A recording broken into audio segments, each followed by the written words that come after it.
کہ وہ کیا کرتے، یعنی اللہ انہیں دکھا دے گا کہ انہوں نے کیا کیا، ظالموں نے کیا کیا۔ ظالموں کو ظلم کا بدلہ ضرور ملے گا۔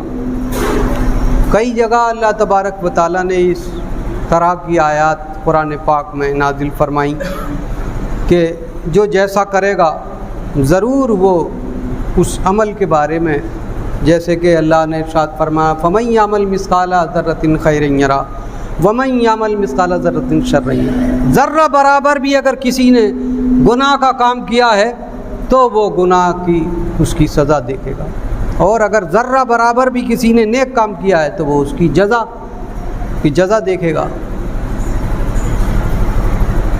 قرآن پاک ان لوگوں نے بھی پڑھا تھا جو کربلا میں 22,000 کا لشکر لے کر کے آئے تھے، اذان پڑھ رہے تھے، نماز بھی ہو رہی تھی، قرآن بھی پڑھ رہے تھے، ان آیات کو بھی پڑھ رہے تھے، مگر لالچ ان پر اس قدر غالب آ چکا تھا۔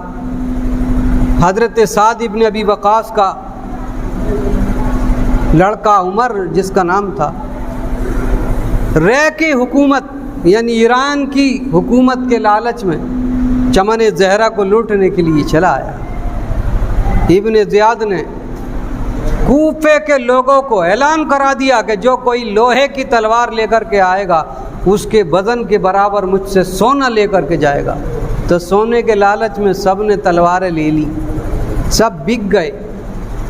حضرت امام مسلم کی بیعت چھوڑ کر ابن زیاد کے پاس چلے گئے، اس نے سونے کے سکوں سے انہیں خرید کر اور حضرت امام حسین کو شہید کرنے کے لیے بڑی سی فوج تیار کی اور کربلا میں پہنچ گئے۔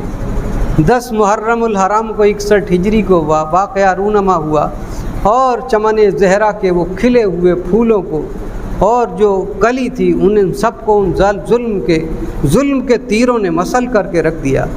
اتنے پر ہی حد نہیں، لاشوں پر گھوڑے دوڑا دیے گئے۔ شام کا وقت ہو گیا، دندناتے ہوئے وہ تمام کوفی ظالم چلے آتے ہیں، خیموں میں آ کر دیکھتے ہیں یہاں کوئی مال متال تھوڑی تھا، یہاں تو صبر و رضا۔ جب خالی خیمے دیکھے غصے میں آ گئے، سب میں آگ لگا دی۔ صرف چند عورتیں تھیں، ایک عابد بیمار، 2-3 بچے تھے۔ ایک خیمے میں انہیں باندھ کر انہیں گرفتار کر کے قیدی بنا لیا اور باقی خیموں کو سب کو جلا دیا۔ رات ہوتی ہے، رات کے وقت میں وہ جو اونٹ حضرت امام پاک کے خیمے میں تھے ان تمام اونٹوں کو لے جاتے ہیں اور ذبح کر کے ان کا کھانا بناتے ہیں۔ کتابوں میں آیا ہے کہ جب وہ گوشت کھانے کے لیے بیٹھے تو وہ گوشت کڑوا ہو گیا اور خون حسین کا اللہ تبارک و تعالیٰ کا غضب اس طرح نازل ہوا کہ یہ آسمان جو دوپہر کے وقت میں تمام روشنی ہوتی ہے، حضرت امام پاک کے شہادت کے بعد میں چاروں طرف سے اندھیرا سا چھا گیا، لال بادل اور پورا آسمان لال ہو گیا۔ آسمان سے شام کے وقت میں جو اوس گری وہ بھی لال، جیسے صبح کے وقت میں آپ نے دیکھا ہوگا پتوں پہ سنہرے رنگ کے موتی سے دکھائی دیتے ہیں اوس کے، مگر اس دن جو بھی اوس کی بوند تھی، چاہے وہ گھاس پر ہو یا مکان پر ہو یا خیمے پر ہو، وہ لال تھی۔ حضرت ام سلمہ سرکار مصطفیٰ صلی اللہ تعالی وسلم کی بیویوں میں سے حضرت ام سلمہ زندہ تھی۔ انہوں نے دیکھا کہ آسمان اچانک سرخ ہو گیا، یاد آئی تو وہ مٹی جو سرکار نے دی تھی دیکھی رکھی ہوئی تو سرخ ہو چکی تھی، جان گئیں کہ آج حضرت امام پاک حضرت امام حسین شہید ہو گئے۔ قولی بن یزید آپ کے سر اطہر کو لے کر کے نیزے پہ بلند کیے ہوئے رات ہی رات میں اپنے گھر پہنچ گیا۔ قصر عمارت کا دروازہ بند ہو چکا تھا، اپنے گھر جا کر کے حضرت امام پاک کے سر کو رکھا، اور بھی تمام لاشوں سے سر کاٹ لیے گئے۔ یہ ظلم و ستم دیکھیے، یعنی قتل کرنے کے بعد بھی، شہید کرنے کے بعد بھی ان کے دلوں کی بغض و عناد جو ان کے دلوں میں بھڑاس اور دلوں میں نفرت کی آگ جلی ہوئی تھی وہ ٹھنڈی نہیں ہوئی، سروں کو کاٹ کر نیزوں پہ بلند کر دیا اور انہیں لے کر کے چلے رات وہیں گزاری، رات اسی جگہ گزاری، اور صبح کو جو ہے وہاں سے وہ کوفی لشکر کوفے کی جانب کو چلا۔ کوفے میں پہنچے، خبر رات میں ہی پہنچ چکی تھی، تو جو عاشقان حسین تھے ان کے گھر ماتم تھا، اور زیادہ تر لوگ فاتحانہ شان و شوکت سے لوٹنے والوں کی خوشی منا رہے تھے۔ صبح کے وقت میں جب سر حسین اور دیگر شہداء کے سروں کو ابن زیاد کے دربار میں پہنچایا گیا اور اس کے سامنے رکھا گیا، قصر عمارت میں سر حسین رکھا گیا، تو اس کے ہاتھ میں ایک چھڑی تھی۔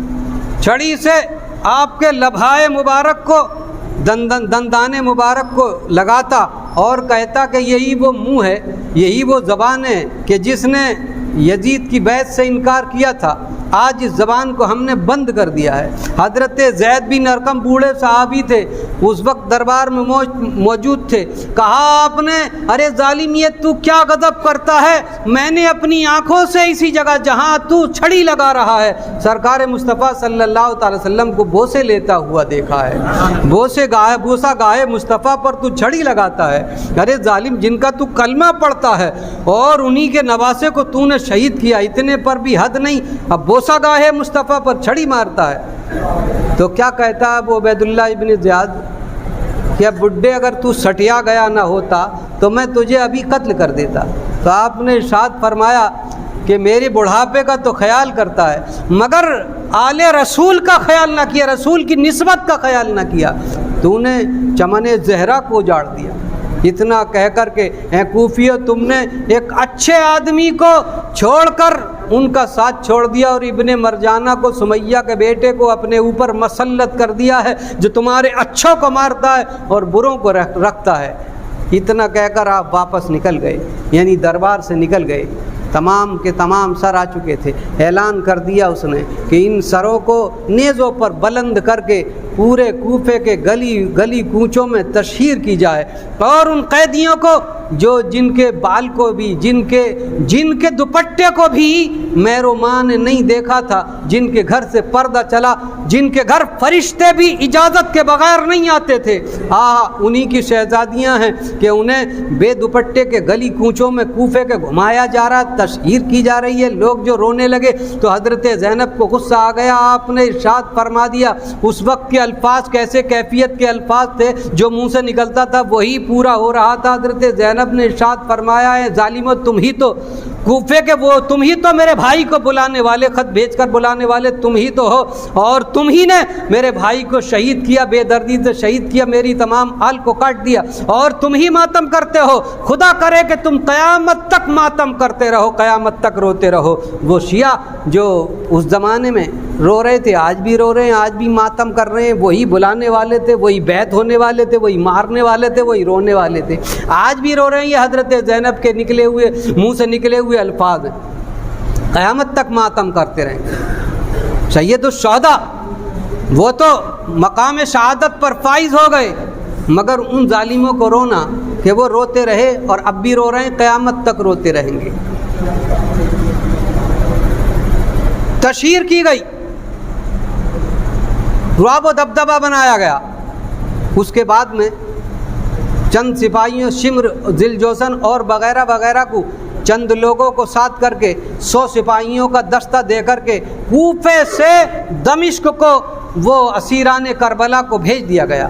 سروں کو اور اسیران کربلا کو، آگے آگے سر چل رہے ہیں اور پیچھے پیچھے اسیران کربلا بندھے ہوئے چل رہے ہیں۔ چاروں طرف سے ان شمر کا اور کوفیوں کا لشکر ہے جو انہیں گھیرے میں لیے ہوئے ہے۔ راستے میں ایک جگہ پڑاؤ ڈالا، ایک بستی آئی، چھوٹا سا گاؤں آیا اور اس میں پڑاؤ ڈالا۔ پڑاؤ جس جگہ ڈالا، راستے کے سرے ایک مکان تھا، راستے کے سرے ایک مکان تھا۔ اس مکان میں ٹھہرنے کے لیے اور کھانا لینے کے لیے ان لوگوں نے کہا کہ ہم اس جگہ ٹھہرنا چاہتے ہیں اور ہم یہاں کھانا پکا کر کے رات گزارنا چاہتے ہیں، کھانا چاہتے ہیں۔ یہ دیکھیے اتفاق کے بعد دیکھیے کہ وہ گھر کسی اور کا نہیں بلکہ حضرت امام پاک کی، امام حسین کی آزاد کردہ باندی شیری کا وہ گھر تھا، شیری کا وہ گھر تھا۔ جب دیکھا حضرت شیری نے اور ان قیدیوں کو دیکھا، چیخیں نکل گئی چیخیں نکل گئیں، کیونکہ حضرت امام پاک نے جب وعدہ کیا تھا شیریں سے کہ آزاد کی تھی کہ جاؤ ہم تمہیں آزاد کرتے ہیں، تو اس وقت آپ نے کہا تھا کہ میں فلاں گاؤں کی رہنے والی ہوں، اگر ہو سکے تو میں آپ کی دعوت کرنا چاہتی ہوں، آپ میرے گھر قدم مطلب تشریف لائیں تو میرے لیے خوشی کی باعث ہوگی، میرے لیے بڑا اعزاز ہوگا کہ سرکار کائنات کے نواسے اور نوجوانوں نے جنت کے سردار میرے مہمان ہیں، میں اپنی قسمت پر رشک کروں گی، فخر کروں گی۔ تو حضرت امام پاک نے وعدہ کیا تھا ہم ضرور آئیں گے، ضرور آئیں گے۔ آج اس عالم میں دیکھ کر حضرت امام پاک کے سر کو اور اسیران کربلا کو، فاطمۃ الزہرا کی شہزادیوں کو اس حالت میں دیکھ کر شیریں سے رہا نہ گیا، غص کھا کر کے گر پڑی اور چادریں اپنے گھر میں سے لا کر ان کے سروں پر ڈالی اور خدمت کی۔ وہ سر مبارک حضرت امام پاک کا لیا اور صاف کیا، عطر میں بسایا اور ان کے آگے یعنی زیارت کے لیے بیٹھ گئی، زیارت کرنے کے لیے روتی جاتی اور اپنے تمام جو محسن نے احسان کیے تھے وہ یاد کر کے روتی جاتی ہیں، گناتی جاتی ہیں، آپ نے تو یوں کیا تھا، آپ نے تو میرے ساتھ اتنی بھلائی کی تھی، یوں کیا تھا۔ یہ محبت کا اظہار تھا۔ صبح ہوتی ہے مسلمانوں، صبح ہوتی ہے، وہ کیا کر سکتی تھی؟ دیا سر کو اور چل دیے۔ دوسری جگہ پڑاؤ ایک شہر میں آیا، عیسائیوں کی بستی تھی، ایک گرجا گھر میں ایک دیر میں پڑاؤ کیا۔ اس گرجا گھر کے راہب نے جب دیکھا کہ ایک نورانی سر ہے جو اوپر دیدے پہ ٹنگا ہوا ہے، مگر پھر بھی اس سر سے نور کی شعائیں پھوٹتی ہیں، اس نے کہا کہ تم اس سر کو ایک رات کے لیے جتنے چاہو اتنے درہم لے لو، مگر ایک رات کے لیے مجھے دے دو۔ وہ تو لالچی کتے تھے ہی، دنیا کے کتے تھے، انہوں نے درہموں کے لالچ میں سر کو دے دیا۔ اس کی قسمت دیکھیے، وہ راہب تھا، عیسائی تھا، مگر قسمت دیکھیے، اس نے احترام کیا، چوکی پر سجا دیا، گرد و غبار صاف کی، عطر میں بسا کر کے رات میں زیارت کرنے کے لیے بیٹھ گیا۔ اب دیکھیے مسلمانوں، اللہ تبارک و تعالیٰ کی رحمت کے حضرت امام پاک کے سر کی اس نے تعظیم کی، تو تعظیم کے بدلے اللہ نے صلہ یہ دیا کہ جب نور کی شعائیں اس سر پہ پڑی اس کا دل بھی روشن ہو گیا، یعنی جلووں سے اس کا دل روشن ہو گیا، لا الہ الا اللہ محمد الرسول اللہ پڑھ کر کے پکار اٹھا کہ حقیقت میں یہ جنتی نوجوانوں کے سردار ہیں، کہ اب بھی کٹے ہوئے سر سے بھی نور کی شعائیں پھوٹتی ہیں، یعنی کٹے ہوئے سر نے بھی کلمہ پڑھا کر کے دین کا کام کیا، یعنی دین پھیلا دیا۔ ان جو دین والے کہنے والے تھے وہ سب کے سب جہنمی ہو گئے، اور جو جہنم میں جانے والا تھا نسبت حسین سے، حضرت امام پاک کے سر کی نسبت سے، تعظیم سے، وہ جنتی ہو گیا۔ مسلمانوں، یہ ہے اہل بیت اطہار۔ سرکار مصطفیٰ صلی اللہ تعالی وسلم نے ارشاد فرمایا، اے لوگو، کب حجت الوداع کے موقع پر، کہ میں تم میں دو چیزیں چھوڑے جاتا ہوں، ایک قرآن اللہ کی کتاب اور دوسری میری اہل بیت، ان دونوں کو مضبوطی سے تھامے رہنا۔ سرکار مصطفیٰ صلی اللہ تعالی علیہ وسلم نے مسجد نبوی میں ان اہل بیت اطہار کو، یعنی حضرت امام پاک، امام حسن، امام حسین کو، فاطمۃ الزہرا کو اور حضرت مولا علی کو اپنے قریب بٹھا کر کے اور عرض کی، مولا میں صالحین میں، اپنے بعد مومنین میں، مسلمین میں اپنی امانت چھوڑے جاتا ہوں، تو گواہ میں اپنی امانت چھوڑے جاتا ہوں۔ تو سرکار مصطفیٰ صلی اللہ تعالی وسلم کی امانت کے ساتھ میں اس کے بعد میں مسلمانوں نے کیا کیا جو اپنے آپ کو مسلمان کہلانے والے تھے؟ یہاں ہندو مسلم کی بات نہیں تھی مسلمانوں، یہاں حق و باطل کی بات تھی۔ نماز ادھر بھی تھی، ادھر بھی تھی، اذان ادھر بھی تھی، ادھر بھی تھی، قرآن ادھر بھی پڑھا جا رہا تھا، ادھر بھی پڑھا جا رہا تھا، مگر یہ فیصلہ کربلا کے میدان نے کر دیا کہ چاہے چند لوگ ہوں، اگر حق والے ہیں، صبر والے ہیں، تو ان کا نام